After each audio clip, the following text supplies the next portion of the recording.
Sistema de segurança do prédio em Guarapuava mostra Luiz Felipe Manvalha agredindo a mulher Tatiane Spitzner minutos antes da morte dela. Enterrado em Pernambuco, o corpo da estudante brasileira metralhada na Nicarágua. O Supremo Tribunal Federal põe em discussão pública o aborto. Preso um banqueiro suspeito de lavar dinheiro de uma joalheria que tinha como cliente o ex-governador Sérgio Cabral. Um estudo conclui que 30% dos brasileiros não aprendem direito a ler, escrever e fazer contas. A Europa enfrenta as consequências de uma onda forte de calor durante o verão. A China responde à ação dos Estados Unidos numa guerra comercial bilionária. Um caminhoneiro distraído derruba a estrutura da praça de pedágio em São Paulo. E produtores rurais brasileiros aprendem a manejar drones para aumentar a colheita. A partir de agora, no Jornal Nacional.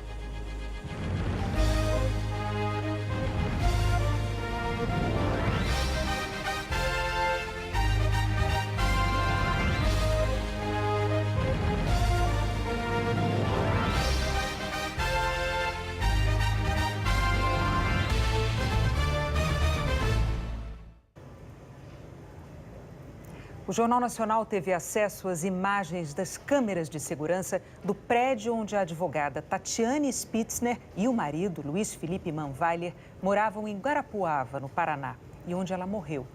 Tatiane caiu do 4º andar e as câmeras mostram que, ao chegarem ao prédio, Luiz Felipe a agrediu de forma covarde. Ele está preso, suspeito da morte dela. São 2h34 da madrugada do dia 22 de julho, quando a advogada Tatiane Spitzner e o marido dela, o biólogo Luiz Felipe Manvalha, chegam de carro ao prédio. O casal volta de uma festa. Eles param em frente ao edifício. Ele está ao volante e ela no banco ao lado. A câmera de segurança registra Luiz Felipe dando 2 tapas no rosto de Tatiane. A porta do carro é aberta, mas fechada em seguida. Pouco depois, Luiz Felipe abre a porta do carro novamente, puxa Tatiane pelos cabelos e balança a cabeça dela várias vezes. A advogada fecha a porta. Luiz Felipe a agride mais uma vez e arranca com o carro. Eles entram na garagem do prédio e param perto dos elevadores. Luiz Felipe sai primeiro, vai até a porta do passageiro e tira Tatiane à força. Ela é prensada por ele contra o carro. Luiz Felipe volta para o carro e vai em direção à rampa de saída da garagem. Tatiane caminha até Luiz Felipe. Ele desce do carro. Neste momento, não é possível ver com clareza o que acontece, mas Luiz Felipe a agride mais uma vez. E com Tatiane no chão, ele a chuta antes de entrar no carro novamente. Ela fica caída enquanto ele estaciona. Em seguida, Luiz Felipe volta e dá mais um chute em Tatiane. Ele ergue a advogada, que parece estar desacordada. 2 minutos depois de cair no chão, Tatiane fica em pé, parada atrás de um pilar, enquanto o marido segue em direção aos elevadores. Às 2h40 da madrugada, Luiz Felipe volta para procurar Tatiane, que tenta escapar dele. Luiz Felipe corre atrás da esposa.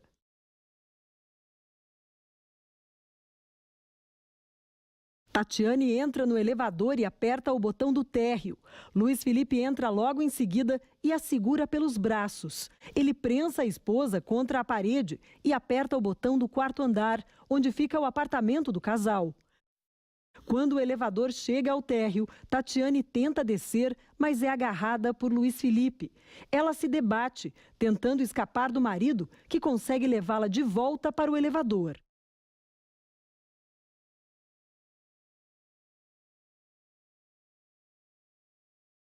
Quando a porta fecha, Luiz Felipe chacoalha Tatiane violentamente e a joga no chão.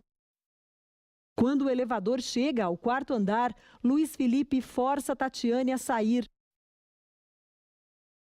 Ela cai no corredor, se levanta e é empurrada. Luiz Felipe pega as coisas dela e vai atrás. Testemunhas disseram que o casal discutiu e que Tatiane Spitzner gritou por socorro quando estava no apartamento. Foram 15 minutos entre a saída do elevador e a queda de Tatiane. A câmera de segurança registrou a queda, mas é uma imagem muito forte. O corpo de Tatiane ficou inerte na calçada durante 3 minutos, até a chegada de Luiz Felipe.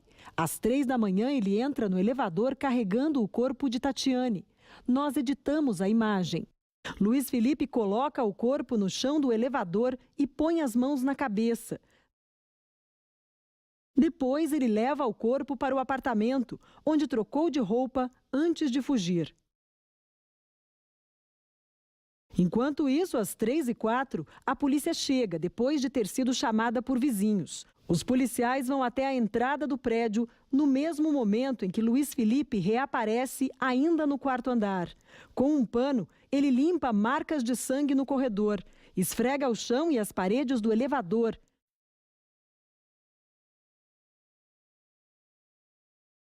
Ele sai novamente do elevador, mas volta em seguida e esfrega mais uma vez a parede.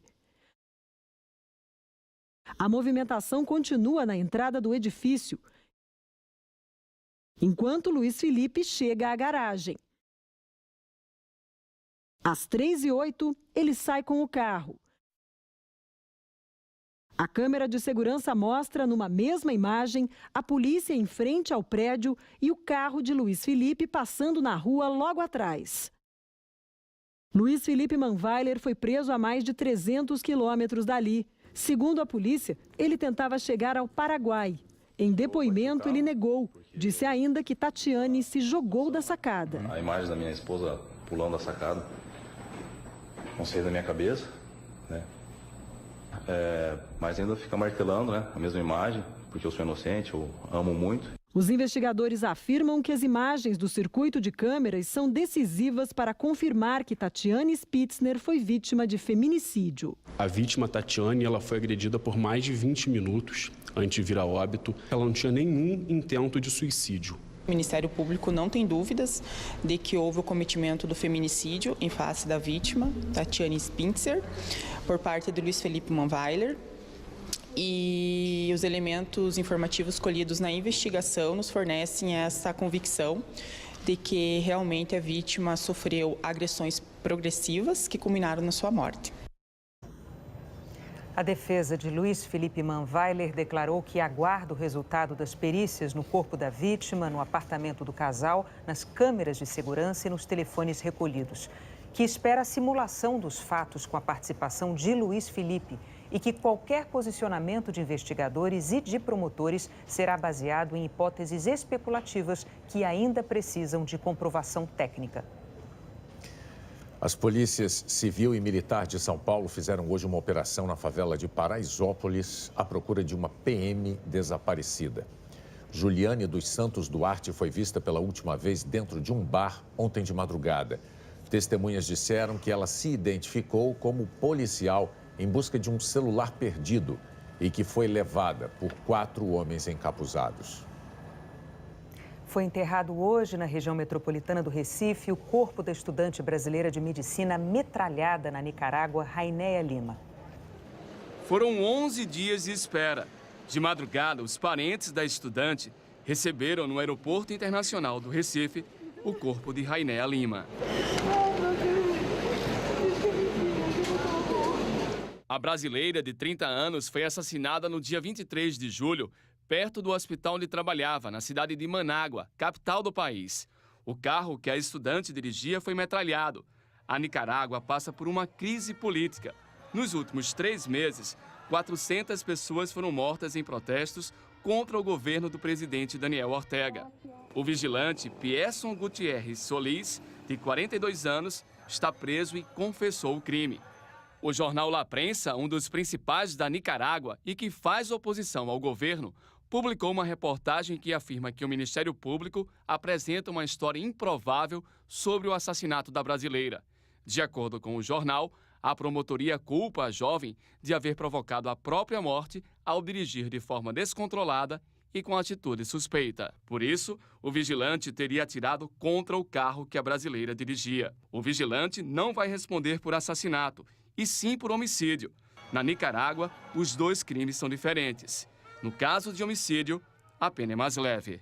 Isso é uma questão da lei de cada país, né? Eu acho que geralmente todo país tem uma diferença entre um tipo de homicídio quando você efetivamente tem intenção de matar aquela pessoa em particular ou outro que foi mais ou menos acidental. A embaixada em Manágua está pedindo esclarecimentos e acompanhando o processo de investigação bem de perto. No fim da manhã, o corpo de Rainéia foi enterrado neste cemitério na região metropolitana do Recife. A brasileira estava na Nicarágua há 5 anos e 8 meses. Ia se formar no ano que vem. Para homenagear a estudante, a Faculdade de Medicina em Manágua enviou para a família o diploma de médica de Rainéia. Foi por causa disso que ela passou muita dificuldade lá e por causa disso que ela chegou a perder a vida. Porque se ela tivesse tido chance aqui em Pernambuco, ela não tinha saído daqui para ir. Eu quero justiça, minha filha não vai morrer e ficar esquecida não. O Ministério das Relações Exteriores afirmou também que o governo brasileiro considera absolutamente inaceitável qualquer desenlace que não seja o da identificação e da punição dos responsáveis pelo ato criminoso. 3 em cada 10 brasileiros não aprenderam o suficiente para ler, escrever e fazer contas no dia a dia. É a conclusão de uma pesquisa educacional divulgada hoje. No mundo das letras, o desafio pode estar nas tarefas mais simples. Reconhecer para onde vai um ônibus, as informações de uma loja. O Ramon diz que, para ele, as palavras sempre foram embaralhadas. Frequentou a escola até o ensino médio, mas hoje, com 22 anos, ainda precisa de ajuda na hora de tentar um emprego. Aí eles me deram um monte de ficha lá, aí eu pedi para a menina do lado. Aí a mulher falou assim, você não consegue preencher não? Aí eu falei, não moça, eu sou meio devagar, entendeu? Deu só para, entendeu? Ficar muito feio, né? Segundo o IBGE, no Brasil são quase 12 milhões de pessoas assim. Têm mais de 15 anos e não sabem ler ou escrever. O Nordeste é a região com mais casos de analfabetismo. Em Alagoas, 18% da população. São Paulo tem um índice baixo, mas com muitos moradores, possui mais de 900 mil analfabetos. Os números ganham cara, ganham nomes quando estamos em locais como este. São adultos tentando aprender aquilo que não conseguiram ou não tiveram oportunidade quando eram crianças. E aqui a gente entende como isso pode ser difícil e como chegamos a este ponto. Eu fiquei sem o meu pai bem novinho, né? Aí tive que trabalhar para tomar conta dos meus irmãos. A gente morava num sertão e o colégio era num povoado. Era muito longe. Eu trabalhava e logo depois eu casei, tive meus filhos e me foquei nos meus filhos. Este curso noturno tem 240 alunos. A maioria passou pela escola em alguma fase da vida.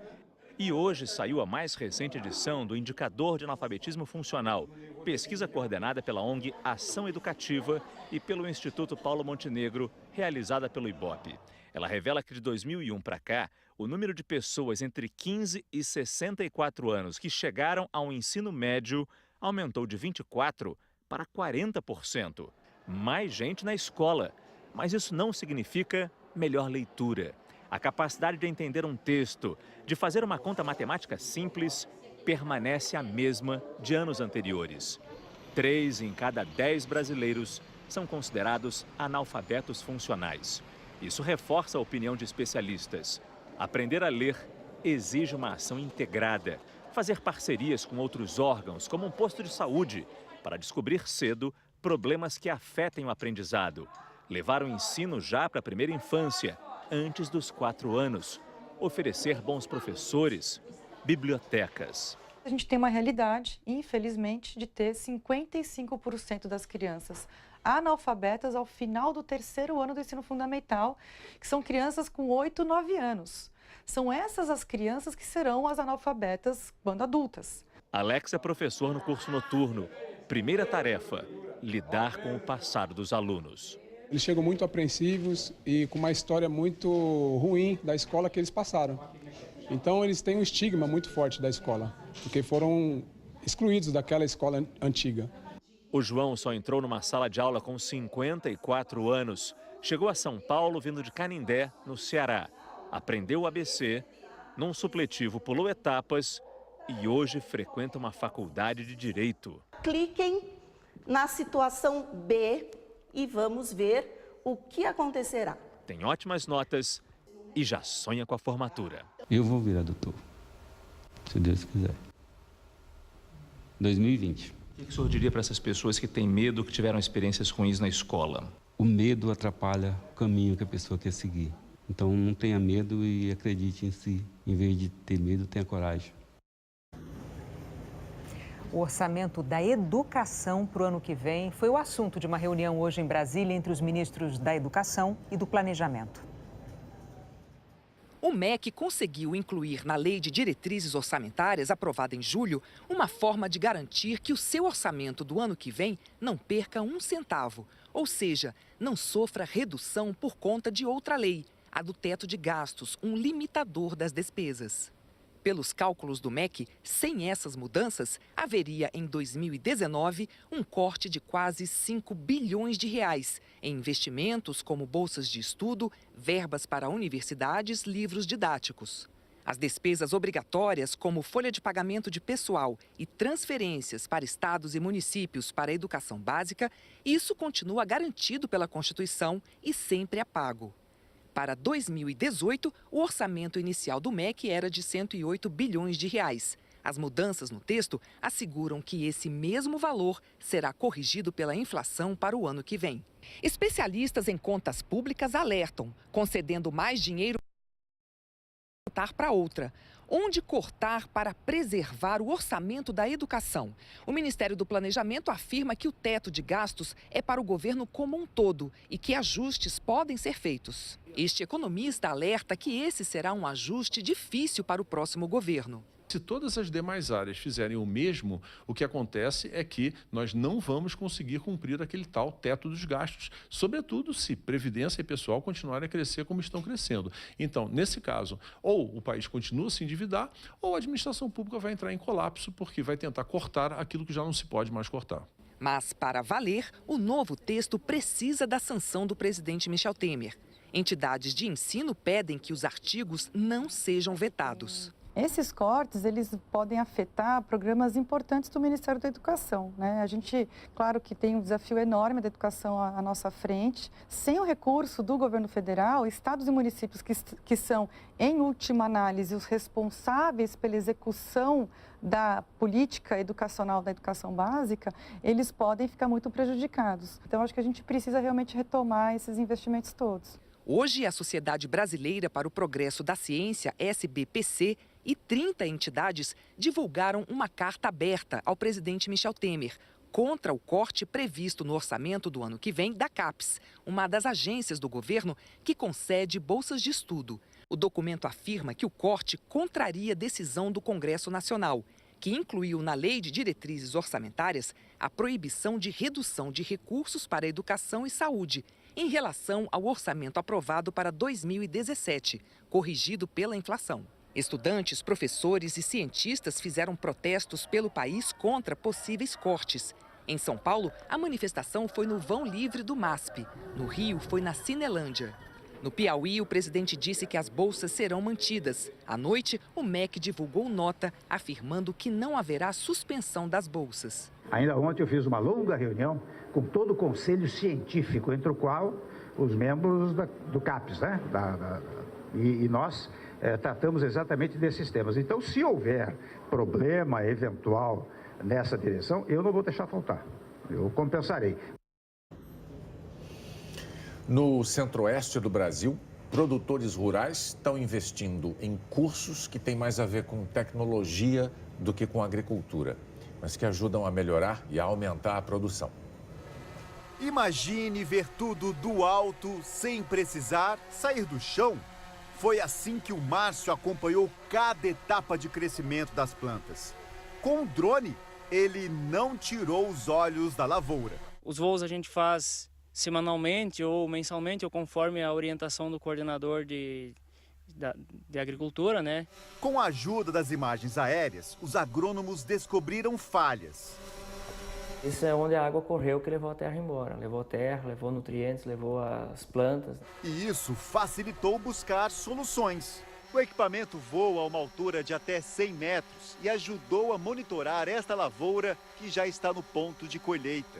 Foi a primeira vez que a fazenda utilizou esse tipo de tecnologia, um diferencial na produção, já que todo esse algodão vai para o mercado externo. A produção vai sair da fazenda em Cristalina, Goiás, direto para a indústria têxtil da Ásia. A nova forma de cuidar da lavoura ajudou nos resultados. A safra aumentou 10%, um recorde. Hoje, dentro da agricultura, o objetivo é cada vez aumentar mais produtividade e diminuir custos de produção. E essa ferramenta vem auxiliar a gente conseguir homogeneizar nossas lavouras, identificar as pragas antes que elas trazem prejuízo. Dominar essa ferramenta de trabalho exige habilidade e isso provocou uma corrida para aprender a pilotagem. Neste curso, oferecido pelo Serviço Nacional de Aprendizagem Rural, são 24 horas de aulas durante 3 dias. Tá bom, a altitude tá boa.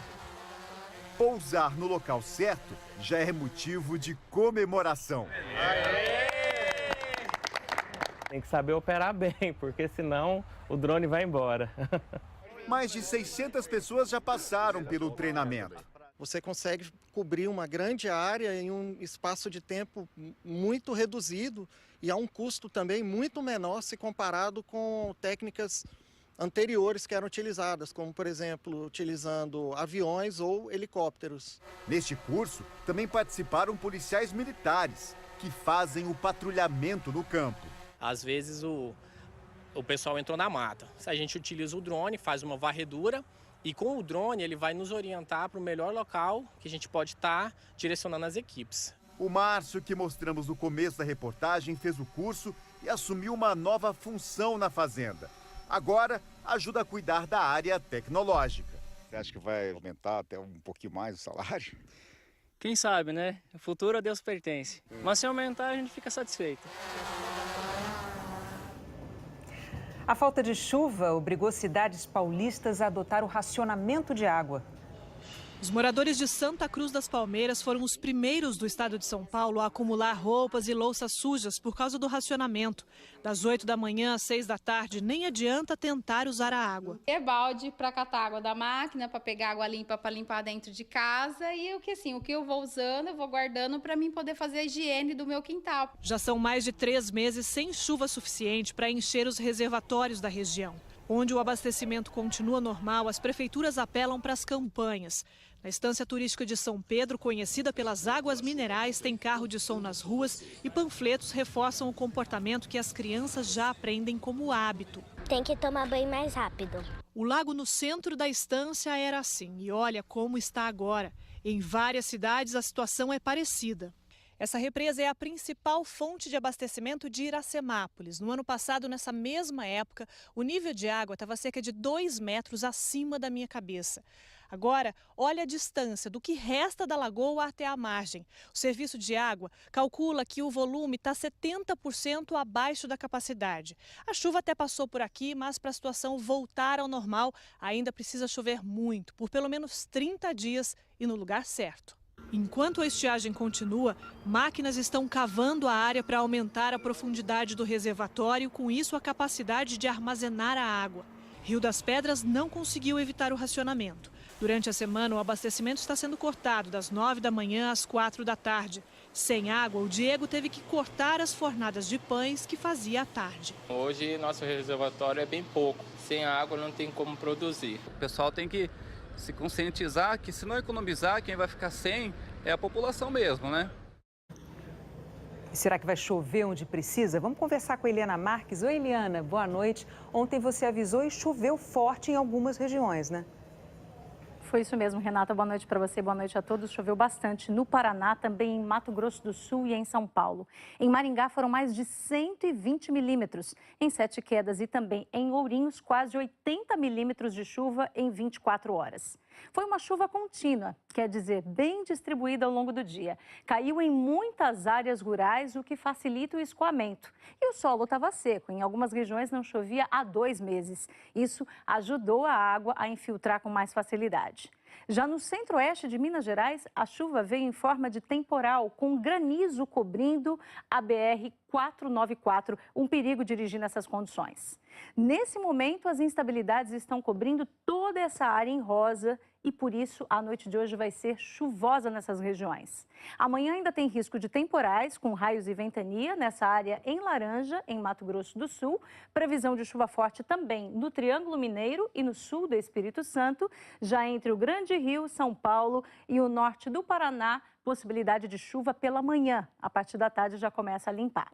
Em Campo Grande, chuva nos 3 períodos, máxima de apenas 22 graus. Em Vitória e em Belo Horizonte, chuva a qualquer hora, mas com aberturas de sol e temperaturas mais altas. No Rio, máxima de 26 graus, com um grande volume de chuva entre a noite, a madrugada e até amanhã cedo. E em São Paulo, máxima de 21 graus. Até quarta-feira, tem mais chuva sendo esperada nessas áreas em azul escuro, entre Mato Grosso do Sul, São Paulo, também BH, Vitória e Rio. E os meteorologistas dizem que a maior parte dessa chuva, Renata, vem amanhã e também na segunda-feira. E onde está seco, então tem alguma previsão de mudança?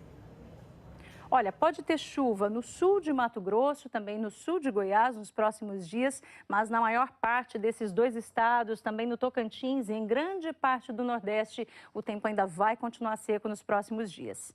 Amanhã tem chance de voltar a chover em Rondônia, também entre Florianópolis e o leste do Rio Grande do Sul. Em Porto Alegre, máxima de 20 graus, em Floripa, 23 e em Curitiba, 20 graus também, sem chuva.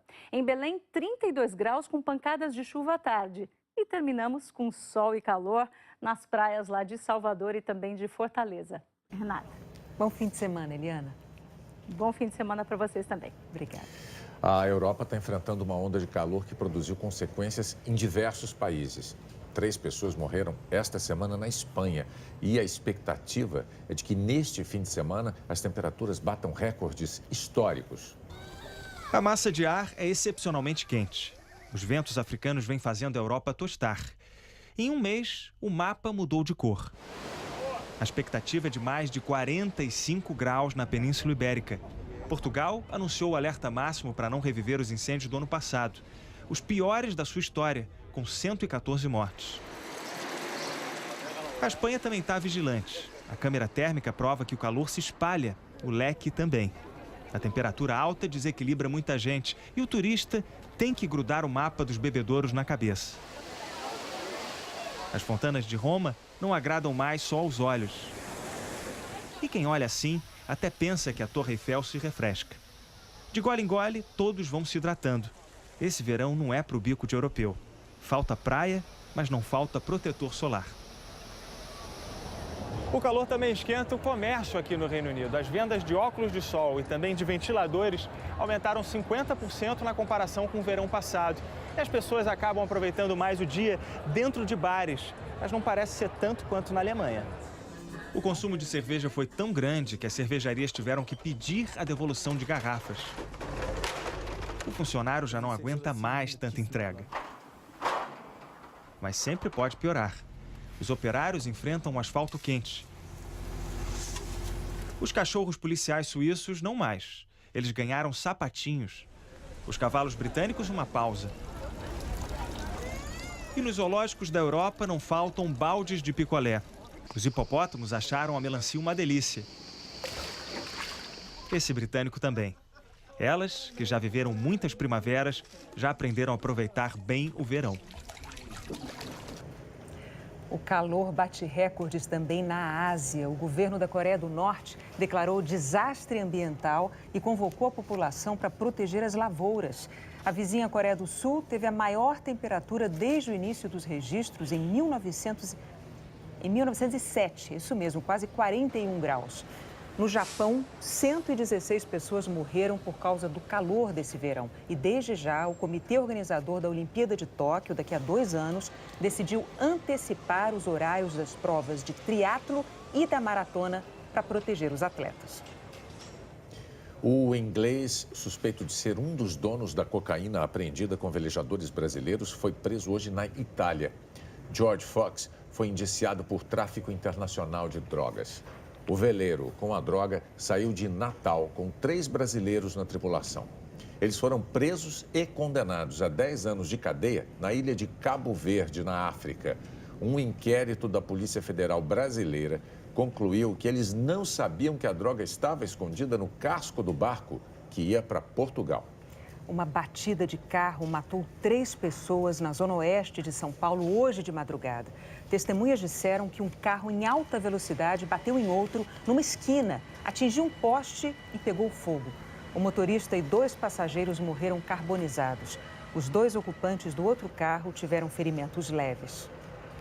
3 faixas da rodovia Bandeirantes estão bloqueadas por causa de um acidente no pedágio em Caieiras, na região metropolitana de São Paulo. Uma carreta que transportava uma escavadeira com o braço aberto atingiu uma coluna de sustentação. Parte da cobertura da praça de cobrança despencou, mas ninguém ficou ferido. A seguir, o Supremo Tribunal Federal põe em discussão pública o aborto. Preso um banqueiro suspeito de lavar dinheiro de uma joalheria que tinha como cliente o ex-governador Sérgio Cabral.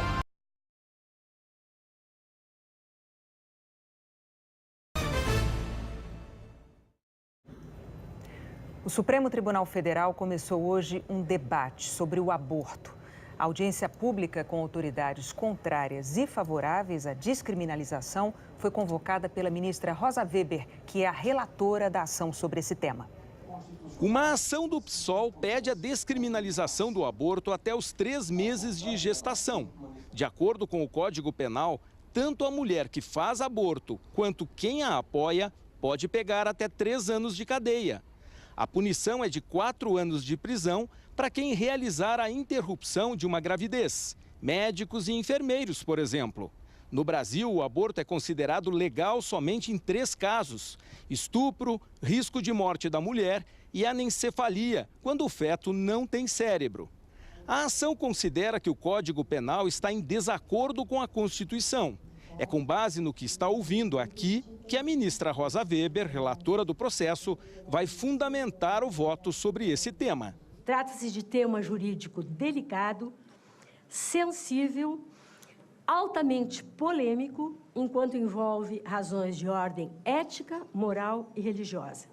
Especialistas se revezam na tribuna. O ex-ministro da Saúde, José Gomes Temporão, representando a Academia Nacional de Medicina, disse que a descriminalização é uma questão de saúde pública. Não fosse crime no Brasil, médicos e hospitais fariam o procedimento legalmente, mulheres pobres teriam acesso a um serviço seguro, longe de métodos cruéis que, quando não matam, deixam sequelas irreversíveis físicas e psíquicas. O representante da Associação Nacional Pró-Vida e Pró-Família é contra a descriminalização do aborto. Disse que o direito à vida é de todos. A tal ponto chegamos nessa inversão de valores, quando o direito deveria proteger a vida humana em sua fase mais fragilizada, acaba se voltando contra o ser humano mais inocente e indefeso. A professora e pesquisadora do Instituto de Bioética, Anis, defendeu a liberdade de escolha da mulher. Aborto não é matéria de prisão, mas é de cuidado, de proteção e prevenção. Este é o Estado democrático que buscamos. Do lado oposto, a presidente do Movimento Nacional da Cidadania disse que a vida começa na concepção. Todos os elementos de um bebê humano estão formados e têm apenas 7 centímetros de comprimento. Se for uma menina, ela já tem útero. A discussão vai continuar na segunda-feira. No total, serão ouvidos mais de 70 especialistas. Depois, a ministra Rosa Weber vai preparar o relatório e liberar o processo para julgamento, em data ainda a ser marcada pela presidência do STF. A Petrobras anunciou hoje um lucro líquido de 10 bilhões de reais no segundo trimestre. No acumulado dos 6 primeiros meses do ano, o lucro chegou a 17 bilhões de reais. Os resultados, tanto para um trimestre quanto para um semestre, são os melhores desde 2011. Esse desempenho foi influenciado pelo aumento do preço do petróleo e pela redução da dívida da empresa. as ações da Petrobras subiram 3,5%. A Força-Tarefa da Lava Jato no Rio prendeu hoje o banqueiro Eduardo Plas, suspeito de lavar 90 milhões de reais para uma joalheria que tinha como cliente o ex-governador Sérgio Cabral. Eduardo Plas é um homem acostumado ao luxo. Em setembro do ano passado, o banqueiro deu uma das maiores festas já vistas no hotel mais luxuoso do Rio de Janeiro, o Copacabana Palace. Era o casamento da filha e essa era a mesa do bolo. Dinheiro não parece ser problema para Eduardo Plas. Ele lida com grandes quantias, é dono de banco e gerente de uma lavanderia de dinheiro. É o que afirma o Ministério Público. Por isso ele foi preso hoje. O banqueiro teria lavado mais de 22 milhões de dólares, o equivalente a 90 milhões de reais, da joalheria H. Stern. Dinheiro de clientes que compravam sem nota fiscal. Entre eles, um em especial. O ex-governador Sérgio Cabral, do MDB, gastava parte do que recebia em propina em anéis e brincos. O Ministério Público Federal explica que Eduardo Plas transferia o dinheiro recebido pela H. Stern para empresas de fachada no exterior. Depois, o banqueiro repassava os valores para contas da própria joalheria, também fora do Brasil. Os investigadores dizem que Eduardo Plas assinava contratos falsos de empréstimos com a joalheria para a movimentação financeira parecer legal. O esquema foi revelado por diretores da H. Stern, que fizeram delação premiada. A joalheria precisava que esse dinheiro fosse mandado para fora e fosse lavado também para se distanciar da sua origem ilícita. Então, Eduardo Plas, usando-se dos mecanismos aos quais ele tinha acesso, justamente por ser uma pessoa do mercado financeiro e dono de banco no exterior, acabava ajudando e promovendo essa lavagem de dinheiro e evasão de divisas. Eduardo Plas é sócio majoritário do Tag Bank, no Panamá, e da gestora de recursos Opus, no Brasil. A polícia prendeu também Maria Ripper Cos e Priscila Moreira Iglesias, sócias de Eduardo Plas na corretora. Eduardo Plas vive em Londres, mas a Força-Tarefa da Lava Jato sabia que o banqueiro vinha frequentemente ao Brasil e monitorava essas viagens. Assim que a investigação ficou pronta, foi só esperar ele chegar para fazer a prisão.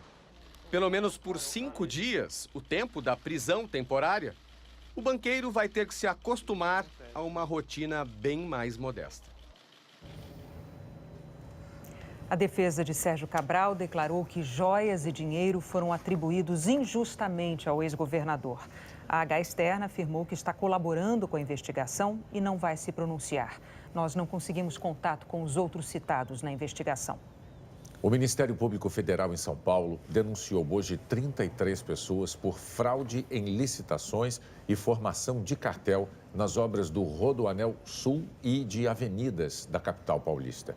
Os denunciados são representantes de 14 construtoras e servidores públicos.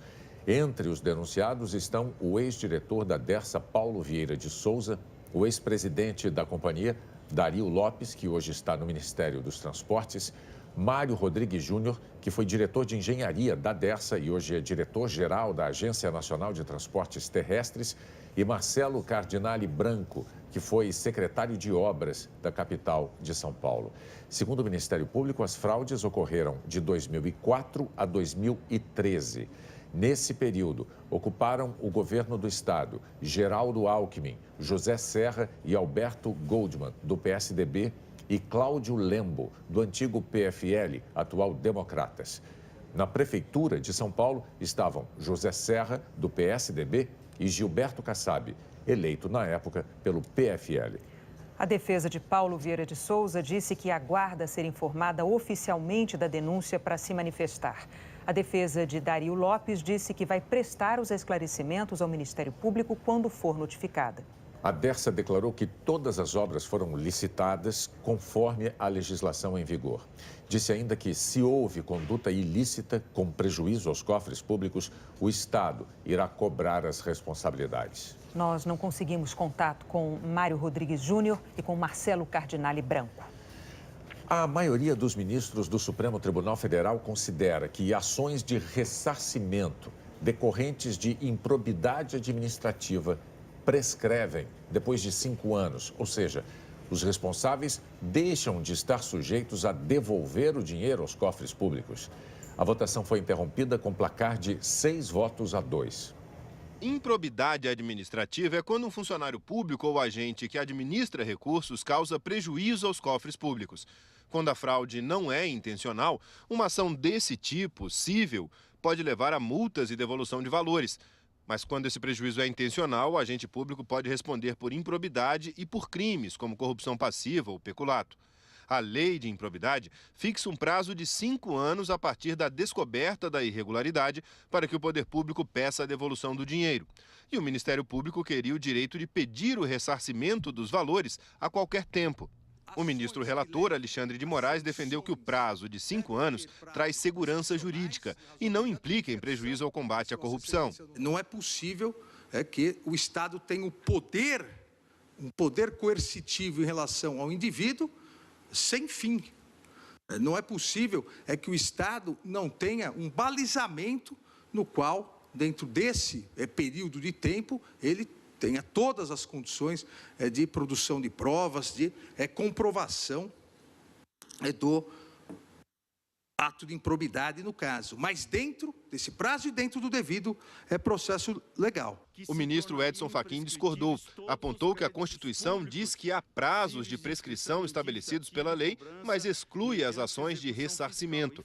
Segundo ele, é uma questão de proteção do patrimônio público. Não me parece que aqui há qualquer incompatibilidade com o Estado democrático de direito, com o Estado de direito democrático, sustentar a imprescritibilidade das ações de ressarcimento em matéria de probidade. Eis que, não raro, a prescrição é o biombo através do qual se encobre a corrupção e é o dano ao interesse público.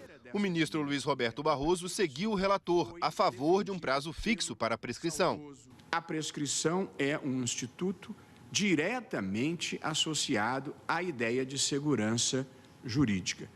E, portanto, se há uma ambiguidade no dispositivo, eu acho que o princípio da segurança jurídica é um bom vetor interpretativo para escolher o melhor sentido e o melhor alcance para aquela norma. Além de Barroso, Luiz Fux, Dias Toffoli, Ricardo Lewandowski e Gilmar Mendes acompanharam o relator, Alexandre de Moraes, e formaram maioria a favor da prescrição depois de um prazo de 5 anos para pedir os valores de volta. Até agora, Rosa Weber e Fachin foram os únicos a discordar. O julgamento será retomado na semana que vem. 3 ministros ainda vão votar. Se o resultado se confirmar, um processo que peça a devolução de dinheiro público só vai poder ser iniciado até 5 anos depois da data em que for descoberto o desvio. Como os ministros já reconheceram que o caso tem repercussão geral, ou seja, vale para todas as instâncias da justiça em todo o país, 1.000 processos que estão em andamento serão atingidos. Que Brasil você quer para o futuro?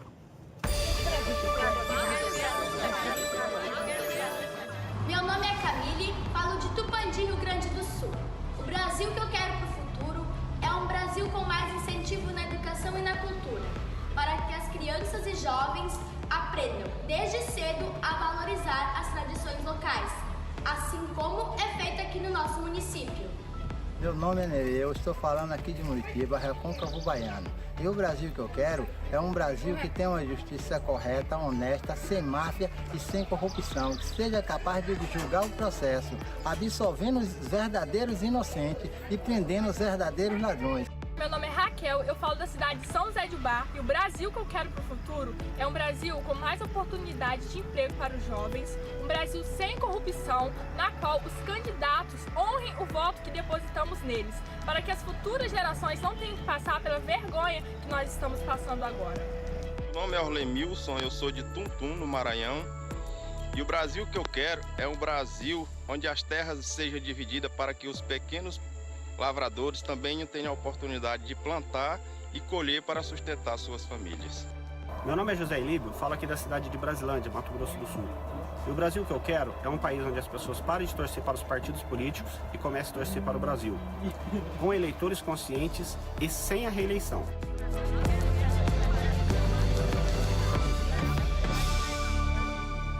Manda o seu vídeo pra gente. Ele vai aparecer aqui no Globoplay, na página do JN e em g1.com.br/Brasil que eu quero, tudo junto. A seguir, o contra-ataque chinês na guerra comercial com os Estados Unidos. O governo da Venezuela decidiu reabrir o mercado de câmbio numa tentativa desesperada de aquecer a economia.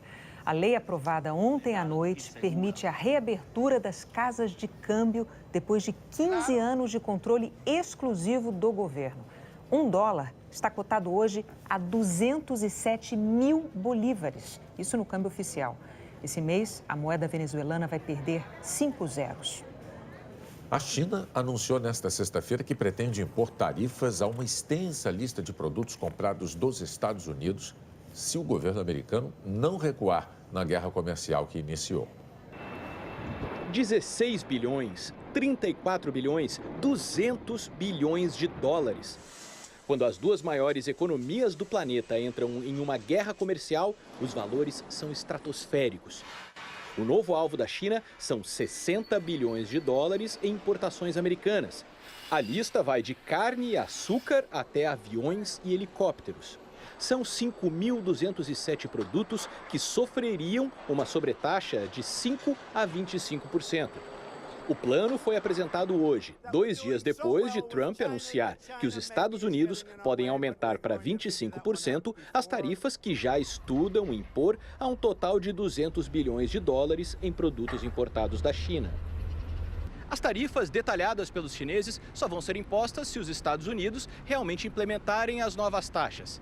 Essa guerra comercial começou com os Estados Unidos, que acusam a China de roubar segredos industriais, de não respeitar patentes e de subsidiar companhias chinesas, o que tornaria o comércio injusto.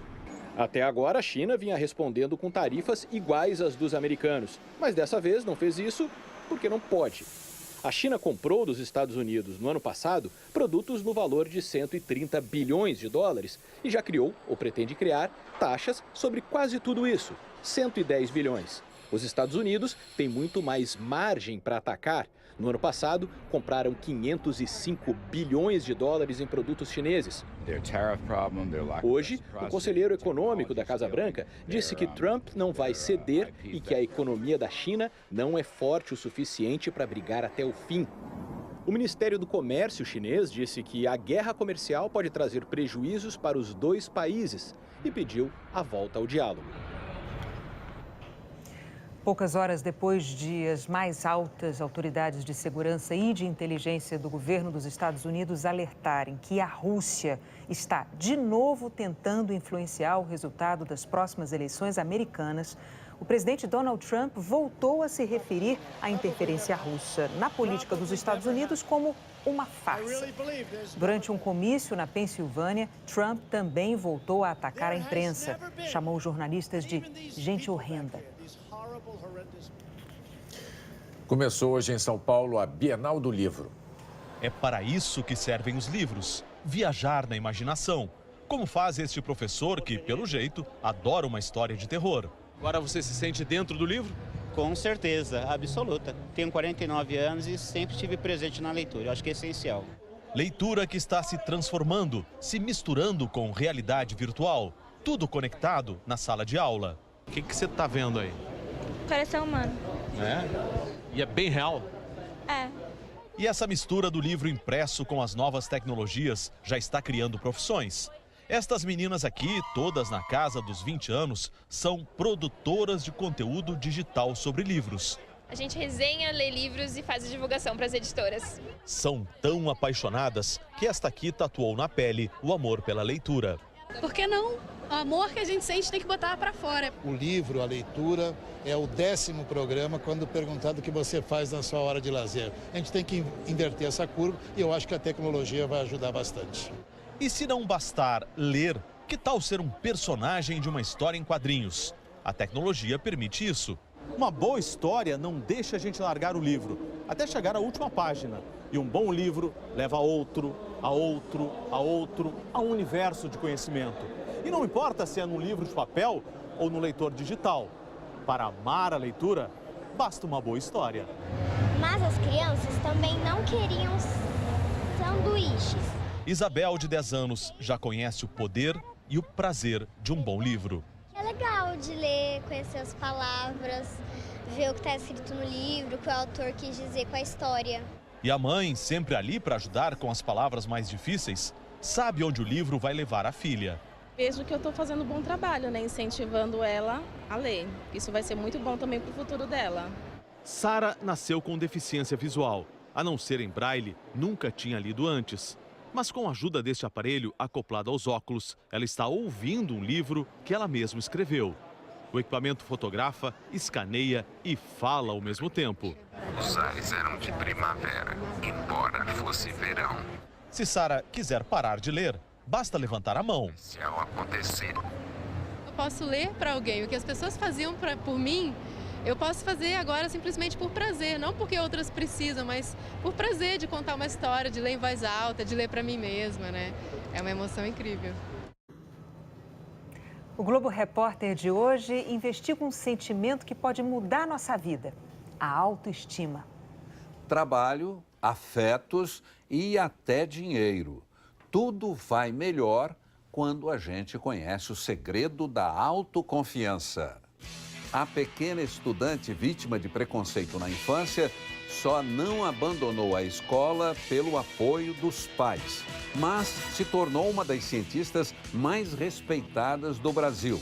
Por que tanta gente se vê de uma forma distorcida diante do espelho? Até o cabelo pode se transformar num problema diante de rígidos padrões de beleza. E na hora de enfrentar uma doença, autoconfiança pode ser tão poderosa quanto os medicamentos. Hoje, no Globo Repórter. E o Jornal da Globo é depois de Máquina Mortífera. Boa noite. Boa noite, bom fim de semana.